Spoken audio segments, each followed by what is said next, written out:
ఈరోజు మనము knowing our numbers అనే టాపిక్ ఫస్ట్ చాప్టర్ 6th క్లాస్లో ఎక్సర్సైజ్ 1.4 గురించి నేర్చుకుందాం. అయితే ప్రీవియస్ క్లాస్లో 1.3 వరకు నేర్చుకున్నాం కదా, ఇప్పుడు 1.4 నేర్చుకుందాం. అయితే అందులో ఫస్ట్ మనకు ఒక టేబుల్ ఉంది. ఈ టేబుల్ పైననే ప్రాబ్లమ్స్ అన్ని కూడా డిపెండ్ అయి ఉంటాయి. ఇంటర్నేషనల్ కు సంబంధించినటువంటి నంబర్ సిస్టమ్ గురించి ప్రాబ్లమ్స్ ఉన్నాయి 1.4లో. అయితే ఈ టేబుల్ నేర్చుకుంటే మనకు ఆ ప్రాబ్లమ్స్ అనేది సింపుల్గా చేయడానికి అవకాశం ఉంటుంది. కాబట్టి ఒకసారి దాన్ని చూస్తే మనకు ఆ ఇండియన్ సిస్టమ్ ఆఫ్ న్యూమరేషన్ ను మనం ఆల్రెడీ నేర్చుకున్నాం. అయితే ఇంటర్నేషనల్లో ఇండియా సిస్టమ్ ని కంపేర్ చేస్తే ఎలా ఉంటది అనే దాని గురించి ఫస్ట్ చూద్దాం. అయితే మనకి ఇక్కడ వచ్చేసి ఇండియా సిస్టంలో కానీ ఇంటర్నేషనల్ సిస్టంలో కానీ 10,000 వరకు సేమ్ ఉంటుంది అనమాట. ఇండియా సిస్టమ్ ఇంటర్నేషనల్ సిస్టంలో వన్స్ నుంచి 10,000 వరకు, వన్స్ నుంచి 10,000 వరకు సేమ్ ఉంటుంది. కానీ 10,000 తర్వాత మనకు ఇంటర్నేషనల్ అనేది చేంజ్ అవుతుంది. కాబట్టి ఎలా చేంజ్ అవుతుంది చూడండి.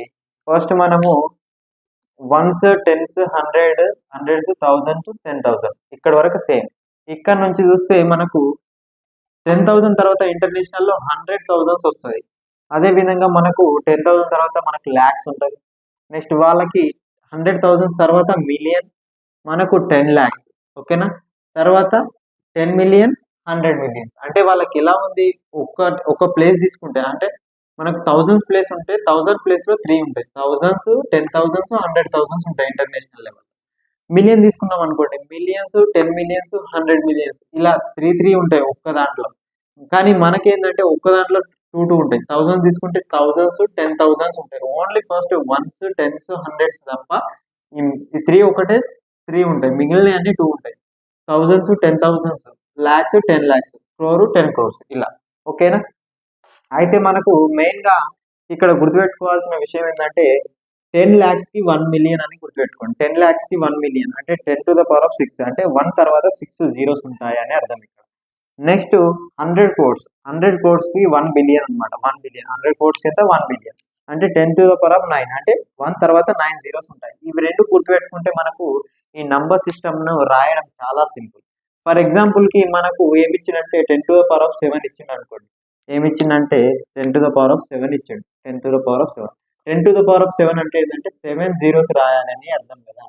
7 zeros రాద్దాం. 1 2 3 4 5 6 7 zeros రాస్తాం. అయితే మనకు నార్మల్గా ఇండియా సిస్టంలో మనం కౌంట్ చేయగలుగుతాం. వన్స్, టెన్స్, 100, 1000, 10,000, ల్యాక్, 10 lakhs అంటాం. 10 lakhs అని అన్నప్పుడు మనకు ఇంటర్నేషనల్ సిస్టంలో ఏమవుతుంది అని అడుగుతాడు. ఇక మళ్ళీ ఫస్ట్ నుంచి వన్స్, టెన్స్, హండ్రెడ్స్, 100,000 ఇలా చదవకుండా మనకు సింపుల్గా ఆల్రెడీ మనకు 10⁻6 అంటే ఏంటి, మనకు మిలియన్. మనకు 6 వరకు మిలియన్ తీసుకోవచ్చు. వన్స్, 10 ఇక్కడ నుంచి 1 2 3 4 5 6 వరకు ఏం తీసుకోవచ్చు, ఇక్కడ వరకు మిలియన్ తీసుకోవచ్చు. ఎక్స్ట్రా ఉన్నది 10 అంటే 10 millions అని రాయచ్చు. 10 millions, 10 millions ఇలా సింపుల్గా మనకు సింపుల్గా చెప్పడానికి ఈ రెండు మనకు వాల్యూస్ అనేది తెలుసుకుంటే అన్ని కూడా నంబర్స్ అనేది ఇంటర్నేషనల్లో రాయడం, ఇండియా నుంచి ఇంటర్నేషనల్కు చేంజ్ చేయడం అనేది చాలా సింపుల్గా ఉంటుంది. కాబట్టి ఈ టేబుల్ను నేర్చుకోవడానికి ట్రై చేయండి. ఓకే.